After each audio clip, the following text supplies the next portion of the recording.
দেশে খাম্বা আছে, কারেন্ট নাই, চুলা আছে, গ্যাস নাই, পরিমনির জামাই নাই, নরেন্দ্র মোদীর বউ নাই, কর্মী আছে, আফা নাই, কাউয়া আছে, কাদের নাই, ট্রাক আছে, বালু নাই, খাইরুল দেওয়ানের জনপ্রিয়তা আছে, পদ নাই, মিরাজ আফ্রিদির হাত নাই, হিরো আলমের ভাত নাই, এডলফ খানের বিচি নাই, রোনালদোর বিশ্বকাপ নাই, আর্জেন্টিনার 4 স্টার নাই, ব্রাজিল সাপোর্টারদের শরম নাই, শেখ মুরসালিন খেপ খেলে, টুকাই মামুন জেলে, গাজী নজরুল ইসলাম বট, রিপন মিয়া খাইছে কোট, পুরুষ মানুষের আসল শত্রু নুনু, বাংলাদেশে বিনোদনের শেষ নাই কোনো। অন্যদিকে কারেন্ট না থাকায় বাজারের চিপায় 15 বছরের কচি তরুণীর সাথে আন্দাগুন্দা বাইরাবাড়ি করার সময় এলাকাবাসীর হাতে রিপন মিয়া খাইলো কট, 5 লক্ষ টাকা জরিমানা দিল, হা হা, এটাই বাস্তব।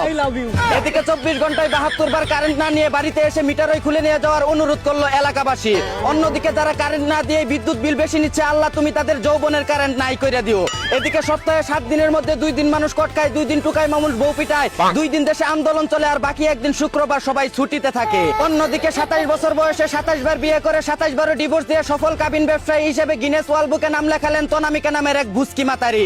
এদিকে নেত্রকোনায় স্বামী সন্তান রেখে 3 বছর ধরে পরকীয় লাঙ্গের সাথে লটর বটর করে সব বিলিয়ে দেওয়া এখন ভাতারের বা চাঙ্গে উঠে গেছে এক 12 লাংনির। এখন সে কান দেয়ার গান গায়, আমি একই করিলাম, সুখের আশায় লাং ধরিয়া ভাতার হারাইলাম।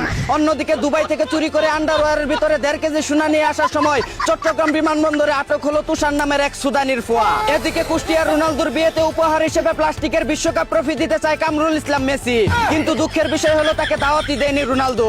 অন্যদিকে স্ত্রী সন্তানদের জন্য 12 বছর প্রবাসে থেকে মাথার গাম পায়ে ফেলে টাকা পয়সা উপার্জন করে তাদের সকল আবদার পূরণ করার পর এখন অসুস্থ হয়ে যাওয়ায় রাস্তার পাশে ফেলে রেখে গেল স্ত্রী সন্তানরা।